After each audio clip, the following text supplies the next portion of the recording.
Hello viewers, welcome to another episode of Budex Unplugged presented by Budex Radio. আজকের এই বিশেষ এপিসোডে আমাদের সঙ্গে রয়েছেন বাংলাদেশ টেক্সটাইল জগতের একজন সফল উদ্যোক্তা এবং ইন্ডাস্ট্রি লিডার জনাব Mithun Khalidul sir, managing director and owner of Rafsan group, director of Eurodenim and fashion limited. তিনি বুডেক্স 24তম ব্যাচের একজন প্রাক্তন শিক্ষার্থী, যিনি নিজের একাডেমিক জীবন থেকে শুরু করে ইন্ডাস্ট্রির বাস্তব জীবন পর্যন্ত নিজের মেধা, মনন ও সততার সঙ্গে গড়ে তুলেছেন একটি শক্ত অবস্থান। তো আজকের এই এপিসোডে আমরা শুনবো তার এই যাত্রার কথা, বর্তমানে টেক্সটাইল জগতের কথা এবং ভবিষ্যতে টেক্সটাইল ইঞ্জিনিয়ারদের কি করণীয় থাকবে এ ব্যাপারে। তো আর দেরি নয়, চলুন শুরু করা যাক আজকের এই পর্বটি।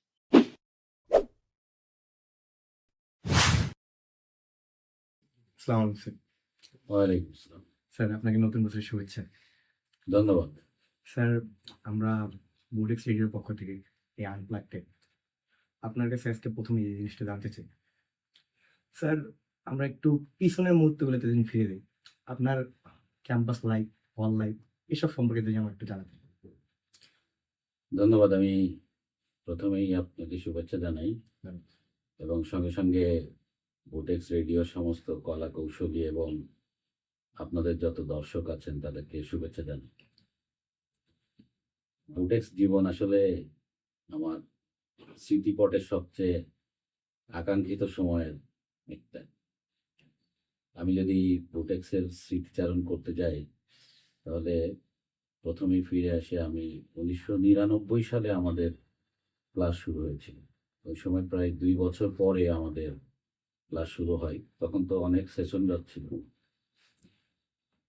সেশন জটের কারণে আমাদের যদিও 97-তে আমরা পাশ করেছি, কিন্তু ক্লাস শুরু হয় আমার পরিষ্কার মনে আছে 10ই মার্চ 1999 সালে আমরা ক্লাস শুরু করি এবং আমি উসমানী হলে আমার থাকা শুরু হয় ওখান থেকে।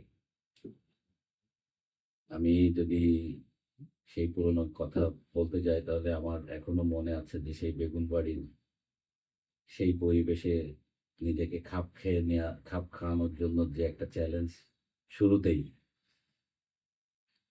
সেই চ্যালেঞ্জকে সামনে রেখে জীবন ও জীবিকার তাগিদে এবং ইঞ্জিনিয়ার হওয়ার সেই দুর্নিবার আকাঙ্ক্ষা নিয়ে আমরা বুটেক্সের কার্যক্রম শুরু করি। আমাদের বুটেক্সের তৎকালীন নাম ছিল কলেজ অফ টেক্সটাইল টেকনোলজি এবং তখন আমাদের যে পড়াশোনার যে কোর্স কারিকুলাম ছিল সেটা আপনাদের বর্তমান যে কোর্স কারিকুলাম আছে তার থেকে সম্পূর্ণ ডিফারেন্ট ছিল। তখন ইয়ার ভিত্তিক পড়াশোনা হতো এবং 4th ইয়ারে গিয়ে অনেকটা আমাদের যে মেডিকেলের যে লেখাপড়াটা হচ্ছে ওরকম, যে 3rd ইয়ার পর্যন্ত আমরা সবাই একই সঙ্গে ছিলাম, 4th ইয়ারে গিয়ে স্পেশালাইজেশন হতো। আমাদের সময়ে 160 জন করে এক একটা ব্যাচে স্টুডেন্ট থাকে। সো সব মিলে 500 550 ছাত্র টোটাল ক্যাম্পাসে। আমরা একটা ছোট পরিসরে নিজেদেরকে তৈরি করে নিয়েছি। ওই থেকেই জীবন শুরু হল। তারপর একে একে আজকে 25 বছর আমরা বুটেক্সের হাত ধরে এই টেক্সটাইল ইন্ডাস্ট্রিতে আছি এবং আল্লাহর অশেষ রহমতে এবং আপনাদের সকলের দোয়ায় আমরা এখন এই ইন্ডাস্ট্রিটাকে লিড করছি। স্যার, আজকে আপনি একজন সফল উদ্যোক্তা, তো কেরিয়ার শুরুতে কোনো একটি ঘটনা আমাদের সাথে শেয়ার করেন যেটা আর কি আপনাকে উদ্যোক্তা হতে অনুপ্রাণিত করে। আমি আপনাদের আলোচনার আগে আনঅফিসিয়ালি যেটা বলছিলাম যে আমার পরিবারে আসলে কখনোই কোনো ব্যবসায়ী ছিল না। আচ্ছা। সবাই সরকারি চাকরিজীবী। আমার আব্বা পুলিশের 1ম শ্রেণীর কর্মকর্তা ছিলেন এবং উনি র্যাবের ডাইরেক্টর অপারেশন হিসেবে রিটায়ারমেন্টে যান। সো ব্যবসায়ী হওয়ার কোনো ধরনের কোনো স্বপ্ন বা ইচ্ছা প্রথমে আসলেই ছিল না। কিন্তু আমরা যখন দেখতে পারলাম যে টেক্সটাইল সেক্টর যেভাবে ফ্লারিশ করছে এবং যে অবারিত সুযোগ আমাদের সামনে এসে হাজির হয়েছে, আমার মনে হলো যে এই সুযোগে আমাদেরকেও এগিয়ে আসা দরকার এবং এটা শুধু আমার নিজের জন্য না, আমি যদি আমার পরিবার, আমার আত্মীয় স্বজন, আমার দেশকে নিয়েই চিন্তা করি তখন এটা একটা দায়িত্বের মতো চলে আসে। যে আমাদের মতো সন্তানরা যদি এই সুযোগটা গ্রহণ না করে তাহলে দেশ আগামী কি করে। সুতরাং পরিবারকে এগিয়ে নিয়ে যাওয়া, দেশকে এগিয়ে নিয়ে যাওয়া, আমি মনে করি এর থেকে বড় অনুপ্রেরণা আর কি হতে পারে। আচ্ছা স্যার, তো এই উদ্যোক্তাটা হওয়ার এটা কিন্তু একটা চ্যালেঞ্জিং ব্যাপার ছিল। তো এই চ্যালেঞ্জটাকে আপনি মোকাবিলা কেমনে করছিলেন? সত্যি কথা যদি বলি, আমি আসলে খুব বেশি চ্যালেঞ্জ ফিল করি নাই কখনোই, কারণ আমি চাকরি জীবনে অন্য আমার ৮-১০টা বন্ধুর থেকে হয়তো একটু লাকি ছিলাম। আমি চাকরির শুরুতেই খুব নামকরা একটা মাল্টিন্যাশনাল কোম্পানিতে চাকরি করার সুযোগ পেয়েছিলাম এবং ওখানে আমি খুব দ্রুতই অনেক উপরে ওঠার সুযোগ পেয়েছি। ও আমি যখন ইন্টারন্যাশনাল মার্কেটিং শুরু করি এবং দেশের জন্য অর্ডার আনা শুরু করি, আমি ট্রাভেল করা শুরু করি, তখন মানুষের কাছে ইউরোপ যাওয়া ছিল স্বপ্নের মতো। আর আমার জীবনটা ছিল এরকম যে আমি মাসের এটলিস্ট ১৫ দিন দেশের বাইরে থাকি। আমি আপনাকে একটা উদাহরণ দিই। আমার এরকম ঘটনাও আছে যে আমি সকালবেলা ইউরোপ থেকে আসছি, সকালের নাস্তা করছি, দুপুরের ফ্লাইট ধরে আবার জাপান গিয়েছি। আমি এইরকম এক্সটেন্সিভ ট্রাভেল করছি। আমি একদিন কৌতূহলবশত ২০১১ থেকে ২০১৫ এই ৫ বছরে ট্রাভেল হিস্টোরিটা নিজের পাসপোর্ট দেখে আমি একদিন হিসাব করছি। এবং আমি দেখলাম যে শুধু বিজনেসের কারণে আমি ওই ৫ বছরে ১০৬ বার দেশের বাইরে গেছি। তো আমার এই যে এক্সটেন্সিভ ট্রাভেল করার সুযোগ এবং মাল্টিন্যাশনাল কোম্পানিতে একটা বড় পজিশনে চাকরি করার সুবাদে আমার যে নেটওয়ার্কিংটা তৈরি হয়েছিল, প্লাস আপনারা জানেন হয়তো যে মাল্টিন্যাশনাল কোম্পানির কাজ করার ধরন কিন্তু একটু অন্যরকম। তারা শুধুমাত্র আপনার কাছে নিবেই না, আপনাকে আপনার হিউম্যান রিসোর্স ক্যাপাসিটি ডেভেলপমেন্টের জন্য প্রচুর ট্রেনিংয়ের ভিতর দিয়ে আপনাকে নিয়ে যাবে। এবং ২০০৯ সালে আমি যখন লিয়ানফংয়ে মার্চেন্ডাইজ ম্যানেজার হিসেবে চাকরি করি, তখন ওখানে একটা স্টার প্রোগ্রাম গ্রহণ করা হয়। ওই স্টার প্রোগ্রামে সারা ওয়ার্ল্ডের বড় বড় ইউনিভার্সিটি থেকে ২০ জন লোককে সিলেক্ট করা হয় এবং বাংলাদেশ থেকে আমি একাই ওখানে সুযোগ পেয়েছিলাম। তো ওর একটা শর্তই ছিল যে তারা ২ বছর আমাকে বিভিন্ন দেশে রেখে ট্রেনিং করাবে এবং এই ট্রেনিং এর সুযোগে আমি চায়নাতে ৬ মাস, হংকংয়ে ৬ মাস এবং সিঙ্গাপুরে ১ বছর থাকার সুযোগ পেয়েছিলাম। এইটা আসলে আমার ভিতরে একটা সমস্ত চিন্তা ভাবনার একটা নতুন আলোড়ন নিয়ে এসেছে। এই যে কনফিডেন্সটা আমার ভিতরে আসছিল, আমার কাছে তখন মনে হয়েছে যে খুব দ্রুত এন্টারপ্রেনার হওয়ার দরকার, যাতে আমি আমার অভিজ্ঞতাটা কাজে লাগাতে পারি। তো বর্তমানে আপনি রাফসান গ্রুপের ম্যানেজিং ডিরেক্টর এবং সিএ হিসেবে আছেন। তো রাফসান গ্রুপ সম্পর্কে আপনার লং টার্ম ভিশনটা কি? দেখেন, আমি রাফসান গ্রুপের ম্যানেজিং ডিরেক্টর, যেখানে আমার ফ্যামিলি ফুল শেয়ার হোল্ডিং, সেই শেয়ার হোল্ডার হিসেবে আছেন। এছাড়াও আমি ইউরোটেক্স গ্রুপের একজন শেয়ার হোল্ডার ডিরেক্টর হিসেবে আছি। আমার যে গার্মেন্টস সেকশনটা সেটা ইউরোটেক্স গ্রুপের সঙ্গে, কারণ আপনারা জানেন যে এখানে একটা বড় ইনভেস্টমেন্ট রিলেটেড এই বিজনেস। তো ইউরোটেক্স গ্রুপের যে নিট এবং ওভেন সাইড, দুটা সাইড আছে, আমি ওভেন সাইডটা আমি পুরোপুরি। আর রাফসান গ্রুপের আসলে আমি এক্সপোর্ট মানে গার্মেন্টস এক্সপোর্ট বিজনেসের বাইরেও অন্য আরো কিছু করার জন্য চেষ্টা করেছি। যেমন আমার ২টা কেবল ফ্যাক্টরি আছে এবং আমার প্যাকেজিং ইন্ডাস্ট্রি আছে। এছাড়া আমি কিছু ইন্ডেন্টিং বিজনেসের সঙ্গেও জড়িত। রাফসান গ্রুপের যে অপারেশনটা, এই অপারেশনটা মূলত আপনার ডোমেস্টিক মার্কেটকে নিয়ে। আচ্ছা, আর আমার এক্সপোর্ট বিজনেসটা মূলত ইউরোটেক্স গ্রুপের সঙ্গে সম্পৃক্ত। রাফসান গ্রুপের যদি ভিশনের কথা আপনি বলেন, আপনি যদি একটু গভীরভাবে বাংলাদেশের ইকোনমির দিকে দৃষ্টিপাত করেন, আপনি দেখেন আমাদের বড় কোম্পানি কারা। আমাদের বড় কোম্পানির নাম যদি আমরা আসি, প্রথমে আসে বসুন্ধরা গ্রুপের নাম আসে, বেক্সিমকোর নাম আসে, সিটি গ্রুপের নাম আসে। এরা দেখেন এদের ম্যাক্সিমাম ইনভেস্টমেন্ট কিন্তু ডোমেস্টিক মার্কেটের জন্য, ঠিক। রাইট? সো আমার কাছে মনে হয়েছে এই যে ১৭০ মিলিয়ন পপুলেশন আমাদের দেশে আছে, এটাও বিজনেসের একটা বড় সেক্টর। আর এক্সপোর্টের তো অবারিত সুযোগ যেটা আমরা কাজ করেই যাচ্ছি। তো রাফসান গ্রুপের মাধ্যমে আমি প্রথমে আমার ফোকাস হলো যে আমি বাংলাদেশে শিল্পায়নের দিকে নিজেকে নিয়োজিত করতে চাই, যাতে আমি কর্মসংস্থান সৃষ্টি করতে পারি এবং দেশের রেভিনিউ জেনারেশনের ব্যাপারে ক্ষুদ্র হলেও যেন নিজের অবদান রাখতে পারি। টেক্সটাইল বিজনেস, এই বিজনেসটা সঠিকভাবে সামলাতে মানে কোন বিষয়টার উপর মানে আমাদের খেয়াল রাখতে হবে বা কোন স্কিলটার উপর আমাদের ডেভেলপ করতে হবে? Thank you. এই কোশ্চেনটা খুব ইন্টারেস্টিং কোশ্চেন। আসলে এটা এক কথায় বলাটা খুবই মুশকিল, কারণ টেক্সটাইল বিজনেসের উন্নয়নের জন্য আমাদের যদি কান্ট্রি প্রসপেক্টে আমরা এই জিনিসটার দিকে তাকাই, আমাদের সবচেয়ে বড় সমস্যা হলো আমরা বেসিক প্রোডাক্টের দিকে বেশি মনোনিবেশ করছি। এটারও একটা কারণ আছে ঐতিহাসিক, সেটা হলো বেসিক প্রোডাক্টে আপনার বাল্ক বিজনেস হয় কিন্তু ভ্যালু এডিশন কম।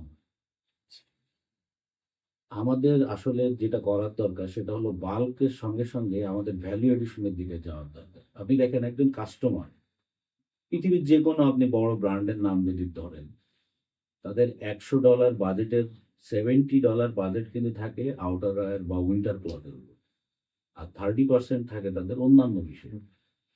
আপনি দেখেন আমাদের বাংলাদেশে এই যে উইন্টার ক্লথ বা আউটারওয়্যার মানে হেভি গার্মেন্ট যেগুলো, সেটার হাতে গোনা হয়তো আমাদের 20টা ফ্যাক্টরিও নাই। তার মানে আমরা ফাইটটা করতেছি কিন্তু বাকি 30%-এর জায়গায় 70% আমাদের আনটাচ। সো যদি আমরা কান্ট্রি পার্সপেক্টিভ যদি চিন্তা করি, আমাদের অবশ্যই এখন দরকার ভ্যালু এডিশন আইটেমের দিকে যাওয়ার জন্য। এটা গুলো আমাদের পলিসি মেকিং এর ক্ষেত্রে। আরেকটা জিনিস মনে রাখবেন যে এক্সপোর্ট বিজনেসের উন্নয়ন ব্যক্তি আগ্রহের থেকেও গভর্নমেন্টের পলিসি সাপোর্টের উপরেও অনেক কিছু নির্ভর করে। পলিসি সাপোর্টের মধ্যে আসে ফাইন্যান্সটা কত সহজে করা যায়, গভর্নমেন্ট ফাইন্যান্সের ব্যাপারে কতটা। আপনি দেখেন 1992 সালে সাইফুর রহমান যখন অর্থমন্ত্রী ছিলেন, উনি প্রথম ব্যাক টু ব্যাক ফ্যাসিলিটি প্রদান করে বাংলাদেশ, যেটা তখন কিন্তু পৃথিবীতে আর কারোর ছিল না। এই মূলত বাংলাদেশে আজকে আমরা যে গার্মেন্টস শিল্পের উন্নয়ন দেখছি, এটা মূল যদি কোনো কারণ আমি আপনি যদি এক কথায় বলেন, তাহলে এটা হলো back to back facility. Back to back ফ্যাসিলিটিটা এরকম যে গভর্নমেন্ট আপনার এই বায়ার আপনাকে একটা এলসি দিবে, আপনি এই এলসির একটা পার্ট ব্যাংক থ্রু আর একটা কোম্পানিকে দিবেন, সাপ্লাই কোম্পানিকে, যে আপনার র মেটেরিয়াল প্রকিউর করে দেবে। তার মানে আপনি আসলে কিন্তু আপনার পকেট থেকে তেমন কোনো বিনিয়োগ করছেন না র মেটেরিয়াল প্রকিউরমেন্টের জন্য, যেটা পৃথিবীর অন্য কোনো দেশে কিন্তু তখন ছিল না, এখন কয়েকটা দেশে হয়েছে। এরপরে আসি ইনফ্রাস্ট্রাকচার ডেভেলপমেন্ট। আমাদের দেশে ইনফ্রাস্ট্রাকচার অনেক সমস্যা আছে, but it will take time. But আমি মনে করি যে আমাদের যতগুলো গভর্নমেন্টই আসছে, প্রত্যেক গভর্নমেন্টই, আর অন্যান্য ক্ষেত্রে অনেক ধরনের ডিবেট আমাদের মধ্যে থাকতে পারে, কিন্তু টেক্সটাইল সেক্টরের উন্নয়নের ব্যাপারে সবাই কম বেশি এইখানে অনেক ভূমিকা রাখছে পূর্ববর্তী সমস্ত গভর্নমেন্ট। আর তৃতীয় হলো যে হিউম্যান রিসোর্সের যে ক্যাপাসিটি বিল্ড আপ। আপনারা যে আজকে বুটেক্স থেকে পড়াশোনা করে আসছেন, এটাই তো তার বড় উদাহরণ। আমরা কলেজে পড়ছি, আপনি ইউনিভার্সিটিতে পড়ছেন। আমি আমি যদি উইথ ডিউ রেসপেক্ট আমি যদি মনে রিকল করি আমার মেমোরি, আমি যখন ইউনিভার্সিটিতে পড়াশোনা করছি, আমাদের মাত্র 2 জন পিএইচডি হোল্ডার টিচার ছিলেন, নিতাই চন্দ্র সূত্রধর স্যার আর বর্তমান পিসি স্যার জুলাস স্যার। আর এখন তো আমার মনে হয় I am not sure, not less than 30 or 40 PhD holder আমাদের ক্যাম্পাসে আছে। তো এই যে শিক্ষার মান, এই যে শিক্ষার উন্নয়ন, এটা তো অবশ্যই ছাত্রদের মধ্যে রিফ্লেক্ট করে। এবং আপনি আপনি টেক্সটাইল সেক্টরের বাইরে যান, আমাদের দেশে জাহাজ ভাঙা শিল্প কেন এত উন্নত হলো, এটা কি আপনারা জানেন? জাহাজ ভাঙা শিল্প উন্নয়নের মূল কারণ হলো আমাদের অনেক ছেলেরা সিঙ্গাপুরে এই জাহাজ জাহাজ শিল্পের সঙ্গে সম্পৃক্ত ছিল। তারা যখন চাকরি ছেড়ে বাংলাদেশে চলে আসলো, তখন কি হলো, ফ্রিতেই আমরা অনেক স্কিল ম্যান পাওয়ার পাইছি। ওই স্কিল ম্যান পাওয়াররাই কিন্তু এই জাহাজ ভাঙা শিল্প বা জাহাজ শিপ বিল্ডিং শিল্পটাকে তৈরি করছে। সো আমাদের এই যে স্কিল ম্যান পাওয়ার যত তৈরি হবে, আমাদের শিল্প অটোমেটিকলি বিল্ড আপ হবে। সো এই 3টা পয়েন্ট আমরা যদি বলি, কোথা থেকে ক্যাপিটাল ম্যানেজমেন্ট হবে, আপনার বিজনেসটা করার জন্য আসলে প্রপার ইনফ্রাস্ট্রাকচারাল সাপোর্ট আপনার আছে কিনা, এবং ওই বিজনেসটাকে রান করার জন্য প্রত্যেকটা পর্যায়ে একদম আপনার ম্যানেজমেন্ট লেভেল থেকে শুরু করে একেবারে ওয়ার্কার লেভেল পর্যন্ত আপনার প্রয়োজনীয় হিউম্যান রিসোর্স আসে কিনা, যদি এইগুলোর অ্যাভেলেবিলিটি আমরা এনশিওর করতে পারি, তাহলে ইনশাল্লাহ আমাদের এই ইন্ডাস্ট্রি আরও বহুদূর যাবে। ইনশাআল্লাহ। তো স্যার, বর্তমানে যে অবস্থা, এই অবস্থা থেকে আগামী 5 থেকে 10 বছর পরে এই ফ্যাশন ইন্ডাস্ট্রি এটার কি ধরনের পরিবর্তন আসতে পারে বলে আপনি মনে করেন? ওয়েল, দেখেন, আমি আশাবাদী মানুষ, এবং আমি শুধু মানে বায়বীয় আশা না, আমি মোর দ্যান 50 কান্ট্রিতে আমি টেক্সটাইল বিজনেস করার জন্য গিয়েছি, এবং আমি আপনাকে নিশ্চয়তা দিতে তো আর পারি না একমাত্র আল্লাহ ছাড়া, কিন্তু আমি আমার ক্ষুদ্র জ্ঞানে এতটুকু আপনাকে অ্যাসিওর করতে পারি যে আমাদের এই ইন্ডাস্ট্রি অ্যাটলিস্ট আরো 20 বছরের ভিজিবিলিটি আছে। আর আরেকটু যদি এক্সপ্লেন করতে চাই আপনাকে যে আমাদের ইন্ডাস্ট্রিতে বেনিফিট কি কি আছে, যে আমরা কেন ইন্ডাস্ট্রিটাকে টিকায় রাখতে পারবো, সেটা তো প্রধান আপনারা জানেনই, আমাদের লেবার সস্তা, চিপ লেবার আমাদের বড় একটা জিনিস। নাম্বার 2 হচ্ছে আমাদের মালিকেরা যে ক্যাপিটাল ইনভেস্টমেন্টে গিয়েছে, দ্যাট মিনস মেশিনারি ইনভেস্টমেন্টে গিয়েছে, তারা কিন্তু সবাই পৃথিবীর সবচেয়ে মডার্ন মেশিনারি ব্যবহার করছে। সো আমাদের মেশিনের লাইফ টাইম অনেক উন্নত, অনেক বেশি। আপনি আপনি চায়না যান, আপনি তাইওয়ান যান, আপনি ইন্ডিয়া যান, আপনি পাকিস্তান যান, সবাই সবসময় দেখবেন ওদের ওন মেশিনারি ব্যবহার করে, ওদের নিজস্ব ম্যানুফ্যাকচার্ড মেশিনারি ব্যবহার করে। কিন্তু আমাদের দেশে আপনি যেখানে যান দেখবেন যে সমস্ত ইউরোপিয়ান মেশিন, ইউরোপিয়ান বেস্ট ব্র্যান্ডের মেশিন আমরা ব্যবহার করি। সো আমাদের ইন টার্মস অফ এফিসিয়েন্সি বলেন, ইন টার্মস অফ লংজিবিলিটি বলেন, লাইফ টাইম বলেন, আমাদের মেশিনারি আমাদেরকে আরো অনেক দিন সাপোর্ট করবে। বর্তমানে বিশ্ববাজারে বাংলাদেশ টেক্সটাইল ইন্ডাস্ট্রির সুযোগ কোথায় থেকে বা কি ধরনের সুযোগ আছে? এটার কোনো শেষ নাই। আচ্ছা। আপনি যে কোনো প্রোডাক্টেই আমাদের সুযোগ আছে। আমি আপনাকে একটা উদাহরণ দিই। যেমন ধরেন টেন্ট বিজনেস, এই যে কিছুদিন আগে মিস্টার ট্রাম্প যে ট্যারিফটা ইম্পোজ করল, জি। আপনি দেখেন ইন্ডিয়া কিন্তু এই ট্যারিফের পরে অলমোস্ট ধ্বংস হয়ে যাওয়ার পথে। কিন্তু কন্ট্রারি আমাদের দেশে কিন্তু এই ট্যারিফের ইম্প্যাক্ট এখনো অত সিরিয়াস না। আমাদের উপরেও আসছে, বাট এটা সাময়িক। টেন্টের কথা যেটা বলছিলাম, টেন্ট ইন্ডিয়া আপনার হলো ট্যাক্স ফ্রি, সেখানে বাংলাদেশে 42% আপনার ট্যাক্স দিতে হয় ইন্ডিয়া ইউএস মার্কেটিং করার জন্য। তো যেটা আমি আপনাকে বলছিলাম যে এক্সপোর্ট বিজনেসটা কিন্তু আসলে পলিসি সাপোর্টের উপর ডিপেন্ড করে। এখানে যদি গভর্নমেন্ট যদি এগিয়ে আসে, গভর্নমেন্ট যদি ইউএস এর সঙ্গে একটা ভালো এগ্রিমেন্ট করে, তাহলে আমরা এগুলি ভালো করতে পারবো। স্যার, নতুন যারা টেক্সটাইল ইঞ্জিনিয়ার তাদের কেরিয়ারের শুরুতে চ্যালেঞ্জেস গুলো কি কি থাকে, অ্যান্ড আপনি এই চ্যালেঞ্জ গুলো মোকাবেলায় তাদের জন্য কি পরামর্শ দিতে পারেন? টেক্সটাইলের চ্যালেঞ্জ আমি দুই ভাবে এটাকে ভাগ করি। একটা হলো বুটেক্স বা বিএসসি ইঞ্জিনিয়ার যারা আছে, যারা অলরেডি মানে এর উপরেই লেখাপড়া করা। জি। সমস্যা যেটা হয়েছে যে অন্য সেক্টরগুলোতে যারা আছেন তারা ইনিশিয়ালি তাদের আর্নিংটা একটা এমন একটা পর্যায়ে থাকে যে তারা সম্মানজনক জীবনযাপন করতে পারে। কিন্তু আমাদের ক্ষেত্রে হয়েছে উল্টো। আমাদের শুরুটা খুব কঠিন, এবং এটা এতটাই কঠিন যে এটা দ্বারা আপনি নিজেই চলতে পারাটা কঠিন, ফ্যামিলিকে কি সাপোর্ট করবে।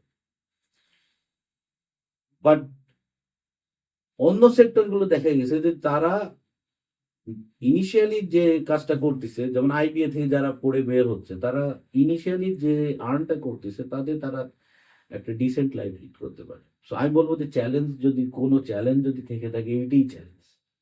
তাহলে এখন কোশ্চিনটা হলো যে আপনি কিভাবে এই চ্যালেঞ্জের মধ্যেও আপনি নিজেকে টিকায় রাখতে পারেন। এখন আমি আমার কথা বলি। দেখেন, আমি যখন পড়াশোনা করছি, আমি টাইমটাকে ওইভাবে ইউটিলাইজ করি নাই ছাত্র জীবনে। এখন হয়তো আমি ভালো করছি জীবনে, বাট আমি এই জন্য নিজেকে করতে চাই না।